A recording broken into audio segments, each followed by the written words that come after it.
Hello guys, Assalamu alaikum. This is me Aklim Akhtar Aki. Welcome back to another video.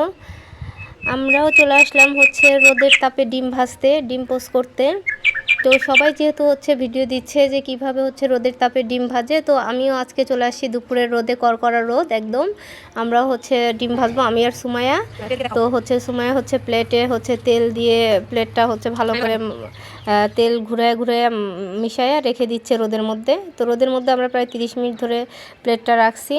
রাখার পরে হচ্ছে প্লেটে অনেক বেশি গরম হয়ে গেছে, একদম হচ্ছে পুরো মানে প্লেট দেখেই বোঝা যাচ্ছে যে অনেক তাপ হয়েছে। তো আমরা হচ্ছে চিন্তা করলাম যে সবাই যেহেতু দিচ্ছে, আমরা হচ্ছে আজকে ডিম ভেজে হচ্ছে খাবো সেই ডিম দিয়ে। তো যার কারণে হচ্ছে আমরা ওয়েট করতেছিলাম। আসলে অপেক্ষা করাটা অনেক কষ্টের একটা কাজ, কারণ আপনি যত অপেক্ষা করবেন যে কোনো কাজ নিয়ে দেখবেন যে তাড়াতাড়ি হয় না কেন এরকম করতে করতে আমরা ছাই গিয়ে দৌড়াইছি। তারপর হচ্ছে এসে ডিমটা দিয়ে দিলাম।